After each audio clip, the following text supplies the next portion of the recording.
మరుక్షణం పూణే కేతన్ అగర్వాల్ కేసులో మరొక బిగ్ ట్విస్ట్ నెలకొంది. కేతన్ అగర్వాల్ తన మరణం వెనక బ్లాక్మెయిల్ కోణాన్ని కూడా ఇప్పుడు బయటపెట్టారు పోలీసులు. సియా గోయల్ ని ప్రియుడు చేతన్ చౌదరి బ్లాక్మెయిల్ చేశాడంట. సియా చేతన్ల మధ్య జరిగినటువంటి కాల్ రికార్డింగ్స్ ని, ప్రైవేట్ మెసేజ్లని ప్రస్తుతానికి పోలీసులు విశ్లేషిస్తున్నారు. తన మాట వినకపోతే తన ఇద్దరి మధ్య రిలేషన్షిప్ విషయాన్ని బయట పెడతానని చెప్పి చేతన్ బ్లాక్మెయిల్ చేశాడంట. అంతేకాదు చేతన్ని చంపేందుకు జరిగినటువంటి ఫస్ట్ అటెంప్ట్ కూడా దాన్ని సైతం బయట పెడతానని చెప్పి చేతన్ బ్లాక్మెయిల్ చేశాడు. సో కేతన్ని చంపేందుకు చేసినటువంటి ఫస్ట్ అటెంప్ట్ని కూడా బయట పెడతానని చెప్పి అటు చేతన్ చెప్పడంతో కొంత భయపడిపోయింది సియా గోయల్. ఇకపోతే మొదట సియాతో కలిసి పారిపోవాలనుకొని ప్లాన్ చేశారంట తన బాయ్ ఫ్రెండ్ చేతన్. ఇక్కడ అర్థం చేసుకోవచ్చు, కేతన్ చేతన్ కొంత సిమిలర్గా ఉన్నా కూడా కేతన్ని చంపడానికి ముందుగా వేసినటువంటి ప్లాన్ని బయట పెడతానని చెప్పి చేతన్ బ్లాక్మెయిల్ చేశాడు సియాని. మొదట వీళ్ళ ప్లాన్ ఏంటంటే, చేతన్ అంటే సియా గోయల్ యొక్క బాయ్ ఫ్రెండ్, ఎలాగైనా సరే పారిపోవాలి బయటికి అని ప్లాన్ వేశాడు. కానీ ఎప్పుడైతే ఇటు కేతన్ యొక్క ఆస్తి వివరాలు, తనకు సంబంధించిన సంపద, హోదా అన్నీ చూసిన తర్వాత చేతన్ ఏం చేశాడంటే, సరే పర్లేదు, నేను ఇలా కూడా తను ప్రేమించాను, తనతో రిలేషన్షిప్లో ఉన్నాను, పెళ్లి చేసుకున్న తర్వాత ఆ డబ్బు మొత్తం అనుభవిద్దాం, అప్పుడు చంపేద్దాం అనుకున్నారంట. అంటే కేతన్ని పెళ్లి చేసుకున్న తర్వాత సియా గోయల్కి ఆ కేతన్ ఆస్తి మొత్తం వస్తుంది. అప్పుడు కేతన్ని చంపేస్తే సియా గోయల్ ద్వారా ఆస్తి మొత్తం చేతన్ అనుభవించవచ్చు. ఇది కూడా స్కెచ్ చేశాడంట. అయితే కేతన్ను చంపేసిన తర్వాత మొత్తం అనుభవించాలని ఆలోచించినటువంటి చేతన్ ఎలాగైనా సరే ఇక ఆల్రెడీ అప్పటికే చాలా పెద్ద మొత్తంలో డబ్బులు విత్డ్రా చేసింది సియా గోయల్. చాలా మొత్తం డబ్బులు తీసుకొని చేతన్కి ఇచ్చింది.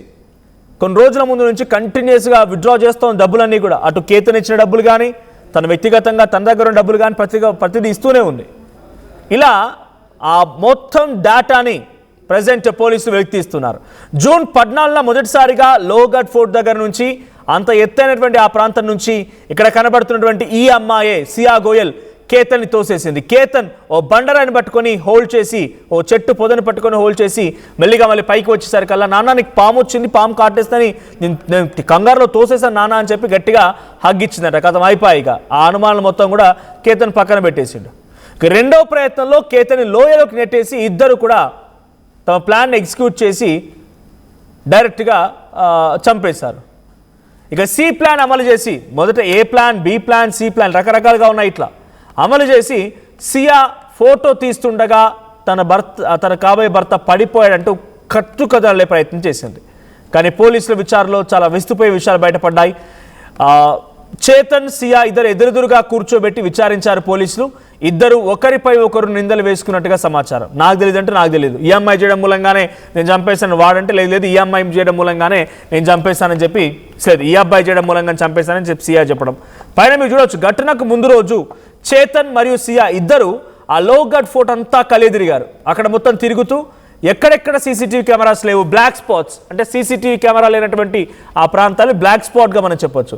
సో బ్లాక్ స్పాట్స్ ఎక్కడున్నాయి, ఆ బ్లాక్ స్పాట్ దగ్గర ఎలా మనం కేతన్ని హతమార్చగలం, ఇవాళ అన్ని స్కెచ్ వేస్తూ మొత్తం కలియ తిరిగి పక్కా ప్లాన్ సిద్ధం చేసుకున్నారు. ఇక్కడ ఫోటోలో చూడొచ్చు, ఈ హెడ్సెట్ పెట్టుకొని, ఒక హుడీ వేసుకొని, ఫేస్కి మాస్క్, పైన క్యాప్, కింద షార్ట్ షూస్, ఇందులో ఇక్కడ సర్కిల్లో కనిపించే వ్యక్తి చేతన్.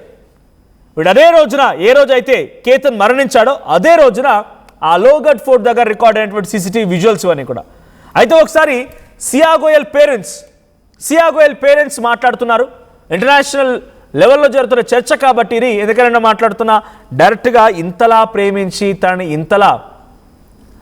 తన కాబోయే భర్తని ఎన్ని గిఫ్ట్లు, ఎన్ని రకాలుగా మాటలు, ఇంతలా ప్రేమించినటువంటి ఒక అబ్బాయి ఇప్పుడు అదే ప్రేమ చాటున ఉన్నటువంటి ఒక బిగ్గెస్ట్ డిజాస్టర్ కారణంగా, ఆ అమ్మాయి చేసినటువంటి మోసం కారణంగా చనిపోయిన సంఘటన కాబట్టి ఇప్పుడు ఇంటర్నేషనల్ చర్చ జరుగుతోంది. ఒకసారి సియా గోయల్ పేరెంట్స్ మాట్లాడుకొచ్చారు, వారు ఏం మాట్లాడారో చూద్దాం. यह मामला सुन के मुझे इतना शौक लगा कि ये कैसे हो गया और क्या मेरा दिमाग में ऐसे हुआ कि क्या हो गया करके। जितना दुख उन्हें है केतन जी का, आज उससे ज्यादा दुख मुझे है कि एक नहीं दो परिवार डिस्टर्ब हो गए हैं।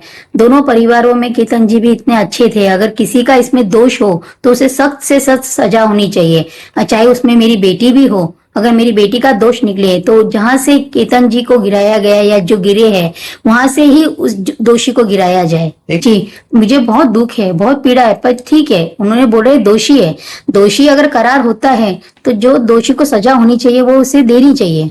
सिया और केतन जी की शादी के लिए परिवार में इतनी उम्मीदें थी, बहुत उम्मीदें थी, बहुत लगाव था। सामने वाली फैमिली भी बहुत लगाव से, बहुत प्यार से सिया को रखते थे और हम भी बहुत अच्छे से कर रहे थे। सब फंक्शन अच्छा हो रहा था।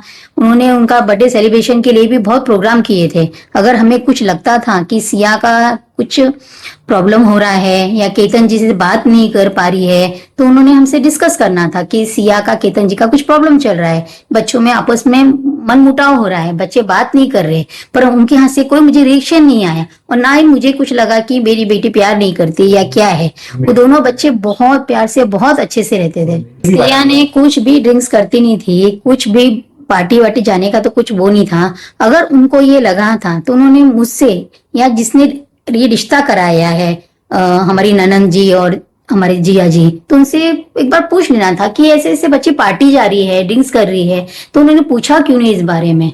आज तक तो 4 महीने तक उसकी बच्ची की बड़ाई ही करते थे, आज ये होने के बाद उन्होंने उसकी बुराई करना चालू की, फर्स्ट टाइम। तो आज तक तो उसकी बड़ाई होती थी, ये फर्स्ट टाइम सुने आया है कि वो ड्रिंक करती है या पार्टी जाती है। वो मेरी बेटी ने तो उनसे इतना लगाव और इतना प्रेम करते थे।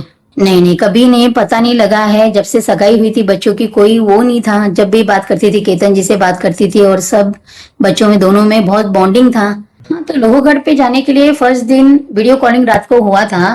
केतन जी बात कर रहे थे, वीडियो कॉलिंग था। उसकी वीडियो कॉलिंग में उसकी मम्मी बीच में आई है, तो सिया ने बोला कि मम्मी जी केतन जी कल बोल रहे हैं कि अपने को ट्रैकिंग के लिए जाना है, तो आप उन्हें मना करो, मुझे ट्रैकिंग नहीं जाना है और अगले दिन फंक्शन भी है तो आराम करेंगे करके। तो उन्होंने बोला नहीं बेटा जा। अगर आप ये बात उसकी मोबाइल में चैटिंग में भी है, उसने सब चैट डाले हुए है कि मैं नहीं जाना चाहती हूँ, पर केतन बोले नहीं अपन जाएंगे और अपन चलते हैं करके, तू टेंशन मत ले। ये बात नहीं, ये बात हमें कुछ भी मालूम नहीं था। अगर उसने केतन को बताई है तो केतन ने अपने पेरेंट्स को बताना चाहिए था कि पापा जी मम्मी जी ये बात सिया ने मुझे बताई है, तो आपका क्या रिएक्शन है। अगर वो बताते थे, अपने पेरेंट्स को बताता था, तो ये आज नौबत भी आए शायद, मुझे नहीं पता है, पर हमारे तक ये कोई बात नहीं आई। अगर वो लोग बात कर लेते थे तो बच्चों में अंडरस्टँडिंग हो जाती थी। जेव्हा मला ही गोष्ट माहीत पडली, माझ्यावरती एवढा मोठा डोंगर उचलला की मला काही समजून आलं नाही। मी बेशुद्ध पडलो। माझ्या भावानी, मोठ्या भावानी, माझी मिसेसनी लगेच डॉक्टरांना बोलवलं। डॉक्टर आले, डॉक्टरांनी सांगितलं मी रिस्क घेऊ शकत नाही, हे कोमामध्ये पण जाऊ शकतात, ह्यांना इमिजिएटली हॉस्पिटलमध्ये घेऊन जावा। इथं आल्यानंतर माझी तब्येत अजून बिघडली, मला लगेच ICU मध्ये ऍडमिट केला गेला। आज मी 2 दिवसानंतर बाहेर आलोय, तेव्हा मला असं माहीत पडलं की काय काय प्रतिक्रिया चालली आहे, लोक काय काय म्हणू लागले। आज मी माझा मोबाईल चालू केला तेव्हा मला माहीत पडलं की लोक असं असं माझे पोरीश बद्दल बोलायला लागले, तर मला राहू शकला नाही, माझी तब्येत अजून बिघडली आणि मी आता ह्या पुढे काही इंटरव्ह्यू देऊ शकण्याची मी जास्त ते करू शकत नाही, ప్లీజ్। రైట్, సో కేతన్ని ఎవరైతే హతమార్చారో ఆ సంఘటనలో ఒక్కసారిగా షాక్కు గురయ్యాను। మా రెండు కుటుంబాలు, అటు కేతన్ వాళ్ళ కుటుంబం అండ్ సియా గోయల్ పేరెంట్స్ మాట్లాడుతున్నారు కాబట్టి మా కుటుంబం, రెండు కుటుంబాలు కూడా ఒక్కసారి డిస్టర్బ్ అయిపోయాయి। తన కూతురే నిజంగా దోషం తేలితే డెఫినెట్గా తనని కూడా కేతన్ మాదిరిగానే ఆ 400 అడుగుల ఎత్తులో ఉన్నటువంటి ఆ కొండపై నుంచి తోసేయండి, ఇదే వాళ్ళకు వేయాల్సిన శిక్ష। సో ఇంకో మాట తల్లి ఏం చెప్తోందనంటే, కేతన్కి ఆ అమ్మాయి కొంత ఇష్టం లేదనో లేకుంటే ఇంకేదో కొంత క్రిస్ క్రాస్గా అనుమానంతో వ్యక్తం చేసిందంట। మరి ఇది కనీసం వాళ్ళ అమ్మకి చెప్పాల్సింది, అమ్మాయి ఇట్లా అంటోంది, మరి ఆ అమ్మాయి నాకు ఆ అమ్మాయి వద్దు అని చెప్పాల్సింది। కేతన్కి ఆ విషయం తెలుసు అన్నట్టుగానే చెప్తోంది। మరి కేతన్కు తెలుసు సరే, సియా గోయల్ తల్లిదండ్రులకు తెలీదా ఇది ఫోర్స్డ్ మ్యారేజ్ అని? బలవంతంగా మేము కేతన్తో పెళ్లి చేయించాలనుకుంటున్న విషయం సియా గోయల్ వాళ్ళ పేరెంట్స్కి తెలీదా? అటు కేతన్ తెలుసు అని చెప్పి రోజు కేతన్ చనిపోయిన తర్వాత చెప్తున్న తల్లిదండ్రులే ముందుగా మీకు తెలుసుంటుంది కదా ఇది, సరే మాకు తెలియదు అంటున్నారు, మాకు తెలియదు ఈ బాయ్ ఫ్రెండ్ విషయం అనేది, ఆయనకు తెలుసు అంట కేతన్కి, మరి వాళ్ళ పేరెంట్స్ కానీ చెప్పాల్సింది, మాకైనా చెప్పాల్సింది, మేము దీన్ని కంక్లూడ్ చేసే వల్ల అనవసరంగా ఇలా జరగకపోయి ఉండేది అని చెప్పినట్టుగా అటు సియా గోయల్ తల్లి చెప్తోంది। బట్ ఏదేం జరిగినా సియా గోయల్ ప్లాన్ ఏ జూన్ 14 ప్రకారంగా తన ప్లాన్ ఎగ్జిక్యూట్ చేయడంలో ఫెయిల్ అయింది. మొదటి రోజు తోసేసింది, చచ్చిపోతాననుకుంది. కానీ ఓ చెట్టు పొదన పట్టుకొని పైకి వచ్చాడు. వచ్చి రాగానే పాము కాటేయబోయింది, నేను కాపాడుకున్నానని చెప్పి సియా గోయల్ చెప్పింది. మరోసారి కూడా ఇదే రకంగా బలికి తీసుకెళ్ళి అక్కడ ట్రిప్లో భాగంగా కుదరదు అని చెప్పి ఆ బాలి ట్రిప్ కూడా క్యాన్సిల్ చేయించింది, పాస్పోర్ట్ని చించి పడేసింది. ఆ తర్వాత ప్లాన్ బి మళ్ళీ లోగట్ ఫోర్ట్ తీసుకెళ్ళింది 18వ తేదీన. అక్కడి నుంచి ప్లాన్ ఎగ్జిక్యూట్ చేసింది, చంపేసింది, అయిపోయింది. ఇక 19th వీడియో పోస్ట్ చేసింది. ఒకవేళ ఏది సాధ్యం కాకపోతే చంపేసి యాక్సిడెంట్గా కూడా చిత్రీకరించే ప్రయత్నం చేయాలనుకుంది సియా గోయల్. సియా గోయల్ని చేతన్ బ్లాక్మెయిల్ చేశాడంట. నువ్వు గనక నేను చెప్పినట్టుగా వివరించకపోతే మన రిలేషన్షిప్ గురించి బయట పెట్టేస్తా, మొత్తం విషయాలను బయటికి చెప్పేస్తా, మొదటి ప్లాన్లో నువ్వు చంపాలనుకున్న విషయాన్ని కూడా నేను బయట పెట్టేస్తా, నీ యొక్క విషయాన్ని మొత్తం బయట పెట్టేస్తా అని చెప్పడంతో బ్లాక్మెయిల్ చేయడంతో డబ్బులు కూడా తీసిచ్చిందంట.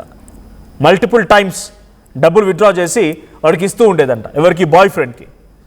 ఇప్పుడు పోలీసులు ఏం చెప్తున్నారు, ప్రతి విషయాన్ని కూడా బయట పెడుతూ ఇద్దరిని కలిపి విచారిస్తే ఒకరిపై ఒకరు నింద నెట్టుకుంటున్నారంట.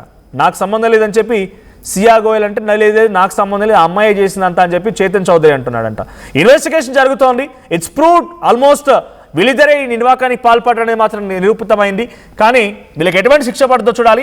సో మీరు చెప్పండి, సియా గోయల్ అండ్ చేతన్ ఇద్దరికి ఎలాంటి శిక్షలు వేయాలి? నిజంగానే అటు సియా గోయల్ తల్లి చెప్తున్నట్టుగా 400 అడుగుల ఎత్తుల కొండపై నుంచి మళ్ళీ ఇద్దరిని తోసేయాలా? అటువంటి శిక్ష సరిపోతుందా? మీ అభిప్రాయం ఏంటో కామెంట్ చేయండి.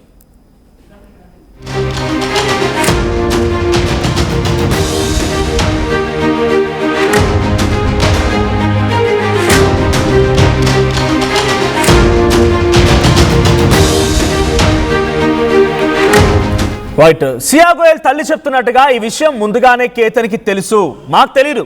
ఓ తల్లిదండ్రులుగా మాకు ఎప్పుడు చెప్పలేదు సియా, కానీ తనకి ఈ విషయం తెలుసు. తన ఎంక్వైరీలు తేలినప్పుడు డెఫినెట్గా తను నాకైనా చెప్పాల్సింది, అంటే సియా గోయల్ పేరెంట్స్కైనా చెప్పాల్సింది, లేదా కేతన్ తన పేరెంట్స్కైనా చెప్పాల్సింది. కానీ ఏది చెప్పకుండా ఆయన ఉండిపోవడమే ఇంతటి పరిస్థితి దారితీసింది.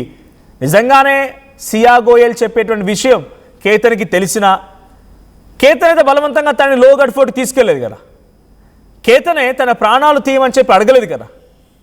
కేతనే డైరెక్ట్గా ఆ పెళ్లికే 17 కోట్లు ఖర్చు పెట్టి ఉదయ్పూర్లో రిసార్ట్లు బుక్ చేసి గ్రాండ్గా చేసుకోవాలనుకున్నాడు. 7 కోట్లతోని బర్త్డే సెలబ్రేట్ చేయడానికి సిద్ధమైపోయాడు. 7 కోట్లు చిన్న విషయమా?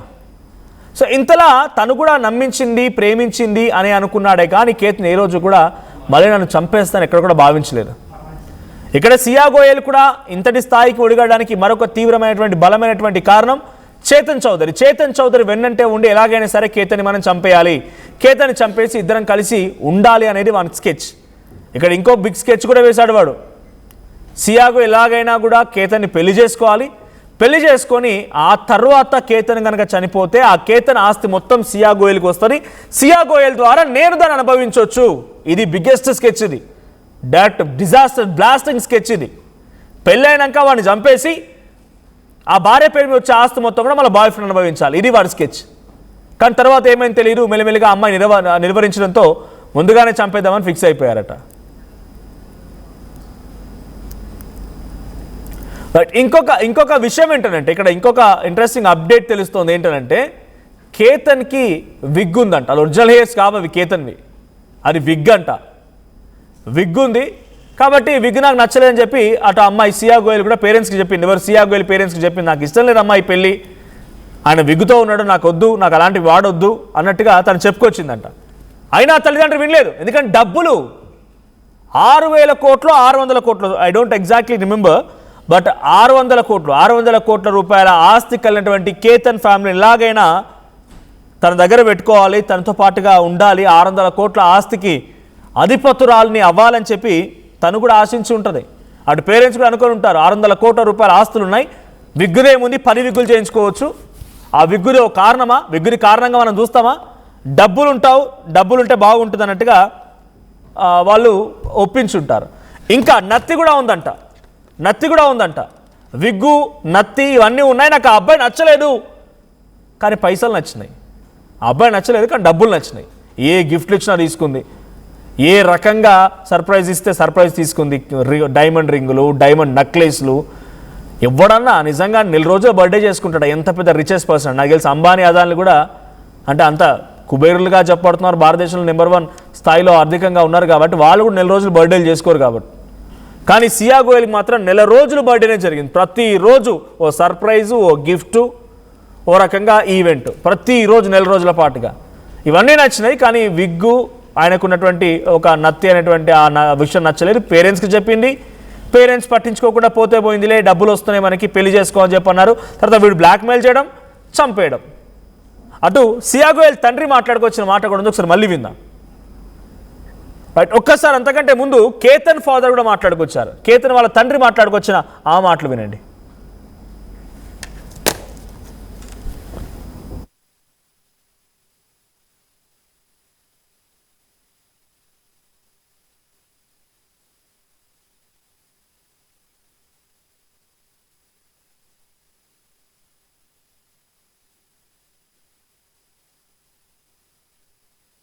दिमाग में ऐसे हुआ कि क्या हो गया करके। जितना दुख उन्हें है केतन जी का, आज उससे ज्यादा दुख मुझे है कि एक नहीं 2 परिवार डिस्टर्ब हो गए हैं। दोनों परिवारों में केतन जी भी इतने अच्छे थे। अगर किसी का इसमें दोष हो तो उसे सख्त से सख्त सजा होनी चाहिए, चाहे उसमें मेरी बेटी भी हो। अगर मेरी बेटी का दोष निकले तो जहां से केतन जी को गिराया गया या जो गिरे हैं वहां से ही उस दोषी को गिराया जाए। जी, मुझे बहुत दुख है, बहुत पीड़ा है, पर ठीक है, उन्होंने बोले दोषी है। दोषी अगर करार होता है तो जो दोषी को सजा होनी चाहिए वो उसे देनी चाहिए। सिया और केतन जी की शादी के लिए परिवार में इतनी उम्मीदें थी, बहुत उम्मीदें थी, बहुत लगाव था। सामने वाली फैमिली भी बहुत लगाव से, बहुत प्यार से सिया को रखते थे और हम भी बहुत अच्छे से कर रहे थे। सब फंक्शन अच्छा हो रहा था।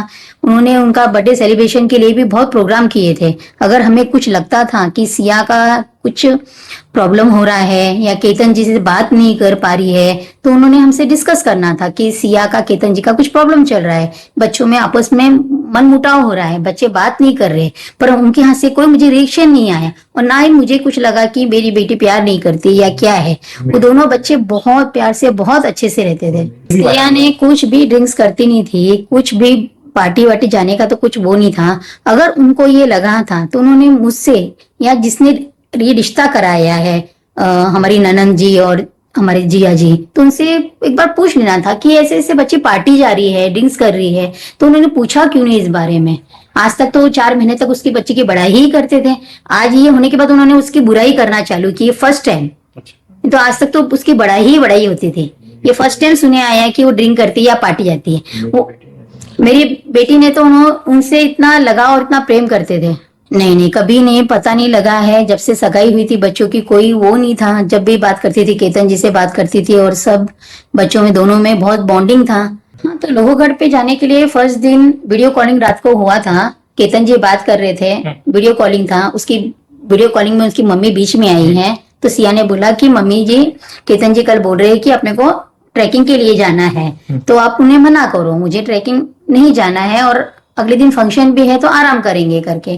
तो उन्होंने बोला नहीं बेटा जा। अगर आप, ये बात उसकी मोबाइल में चैटिंग में भी है, उसने सब चैट डाले हुए है कि मैं नहीं जाना चाहती हूँ, पर केतन बोले नहीं अपन जाएंगे और अपन चलते हैं करके, तू टेंशन मत ले।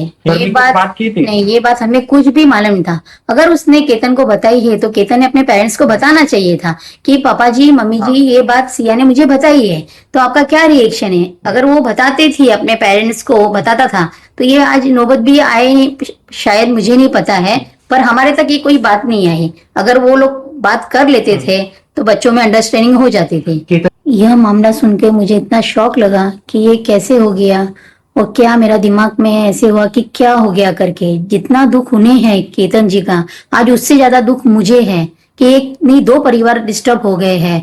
दोनों परिवारों में केतन जी भी इतने अच्छे थे। अगर किसी का इसमें दोष हो तो उसे सख्त से सख्त सजा होनी। బట్ ఇది సియా గోయల్ తల్లి చెప్తున్న మాట. ఇందాక నేను చెప్పాను, తను ముందుగానే ఎవరైనా సరే దోషులుగా ఉంటే శిక్షించండి, అక్కడి నుంచి తోసేయండి, నా కూతురైనా పర్లేదు చంపేయండి. కానీ ఇటు సియా గోయల్ ముందుగానే కేతన్కి చెప్పిందట, ఏమని, ఇది బాగాలేదు, ఇది పద్ధతి కాదు, నేను పెళ్లి చేసుకోవాలని బలవంత పెడుతున్నారు నాకు, సో నాకు ఇట్లా అనే విషయం, నాకు బాయ్ ఫ్రెండ్ అనే విషయం చెప్పిందంట. కానీ కేతన్ అటు తల్లిదండ్రులకు కానీ లేదా మాకు కానీ చెప్పాల్సింది, చెప్పకుండా ఉండకపోవడంతోనే ఇంత పెద్ద ప్రమాదం జరిగిందని చెప్పి సియా గోయల్ తల్లి అంటోంది. ఇంకోవైపు అటు కేతన్ తండ్రి ఏం చెప్తున్నారంటే, ముందుగానే చెప్పాము నత్తి ఉందని, తర్వాత విగ్ అని ముందుగానే చెప్పాము, ఇష్టపడే ఒప్పుకున్నారు, ఎంగేజ్మెంట్ చేసుకున్నారు, గ్రాండ్గా ఎంగేజ్మెంట్ చేశాం, మంచి కొన్ని కోట్ల రూపాయల గిఫ్ట్లు ఇచ్చాం, పార్టీలు చేసుకున్నాం, ఈవెంట్ చేసుకున్నాం. చూడండి ఆ ఎంగేజ్మెంట్ విజువల్ మీరు చూస్తున్నారు, ఫోటో చేతిలో ఆ డైమండ్ రింగ్ను చూపిస్తూ ఓ ఫోటో. కేతన్ అగర్వాల్కి నిజంగానే విగ్గు నత్తి ఉన్నా ఆ అమ్మాయి ఇష్టం లేకుండా ఇలా ఉంటుందా? ఇష్టం లేకపోతే ఇలా నవ్వుతూ, అంటే డబ్బుల కోసమా? డబ్బుల కోసం పేడ తింటారా? డబ్బుల కోసం నచ్చక పని చేసుకుందామని సిద్ధమని పడతారా? నత్తి ఇది ఎక్కడ చెప్పిన అమ్మాయి మళ్ళీ నత్తి ఉంది విగ్గు ఉందని పోలీస్ స్టేషన్లో పోలీసుల విచారణ తేల్చింది. నాకు ఇష్టం లేదు, వాడికి నత్తి ఉంది, వాడికి విగ్గు ఉందని చెప్పి ఇప్పుడు చెప్తుందట అమ్మాయి. ఇప్పుడు చెప్తోంది, పోలీసుల ముందు కన్ఫ్యూజ్ చేస్తోంది. నత్తి విగ్ అనేది ఎంగేజ్మెంట్ అయిన తర్వాతో లేకుంటే ఎంగేజ్ కంటే ఒక 2 రోజుల ముందో కాదు కదా. మీరు మాట్లాడుకున్న రోజే ముందుగా తెలుసు, ఇష్టపడ్డ రోజే తెలుసు. కానీ ఇది ఒక సాక్ అంతే. ఇంకేమంటుందంట, ఆ నత్తి ఆ విగ్గుతో ఉండడం కంటే కూడా చంపేయడమే ఈజీ అనుకున్నా, అందుకే చంపేశా. నత్తిని భరించడం, విగ్గును చూస్తూ ఉండడం నా భర్తగా భావించడం కంటే కూడా చంపడం ఈజీ అనుకుని అందుకే చంపేశా అని చెప్పి సియా గోయల్ పోలీసుల ముందు కన్ఫ్యూజ్ చేసింది. చేతన్ చౌదరి అయితే స్మార్ట్గా ఉంటాడంట, వాడు పర్ఫెక్ట్ అంట. ఇటు కేతన్ మాత్రం బాలేడంట. ఇది ముందుగానే పెళ్లి చేసుకోవాల్సింది. తల్లిదండ్రులు అంటే ఎక్కడికైనా వెళ్ళి చేసుకోవాల్సింది. నిజంగా ఆ స్థాయి శక్తిలో ఉండి సెల్ఫ్ కాన్ఫిడెంట్గా ఉండి సంపాదించుకోగలుగుతాం, బతకగలుగుతాం అనుకుంటే అటు డబ్బు కావాలి, తర్వాత బాయ్ ఫ్రెండ్ కావాలి. ఈ స్కెచ్లో భాగంగానే కేతన్ అనవసరంగా పొట్టన పెట్టుకుంది ఈ ఇద్దరు. సో ప్రజెంట్ ఈ విషయాలన్నీ కూడా ఇప్పుడు మరింత చర్చ దారితీస్తున్నాయి. ఇలాంటి ఒక వ్యక్తిత్వమైనటువంటి అమ్మాయిని ఏం చేయాలి? వాడు ఏకంగా పెళ్ళి అయిపోయిన తర్వాత ఆ అబ్బాయిని కేతన్ని చంపేసి భార్య ద్వారా ఆస్తి మొత్తం వస్తుంది కాబట్టి ఆ భార్య ఎవరు? వీడి girl friend, Chetan girl friend.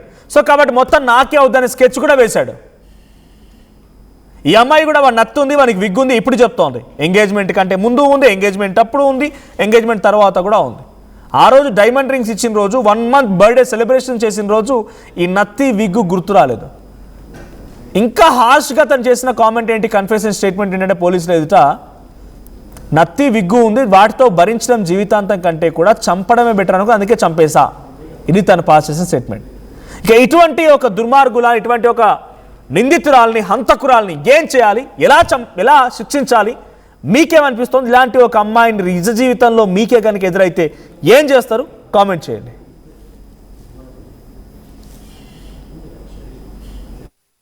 Tournament ముందు తలనొప్పి ఒళ్ళు నొప్పుల నుంచి ఉపశమనం శాస్త్రీగా. జలుబు తలనొప్పి ఒళ్ళు నొప్పుల నుండి ఉపశమనం శాస్త్రీ బామ్ ఇప్పుడు 5 రూపాయల ప్యాక్ లో కూడా. చిన్న చిన్న ఆనందాలు 35 ఏళ్లుగా నా జీవితంలో లేవు. 35 ఏళ్లుగా నేను డైపర్లలో బ్రతికాను. 6 సెంటీమీటర్ల ఫిస్టులా నా మూత్రాశయంలో లీక్ కారణమైంది. ఎవరూ నాకు సహాయం చేయలేకపోయారు. ఏఐఎన్యూలో వైద్యులను కలిసే వరకు. అక్కడ వారు రోబోటిక్ శస్త్రచికిత్సతో నాకు పరిష్కారం ఇచ్చారు. వారు నా ఆత్మవిశ్వాసాన్ని కూడా తిరిగిచ్చారు. Precision care makes it possible. The Center for Robotic Surgery at AINU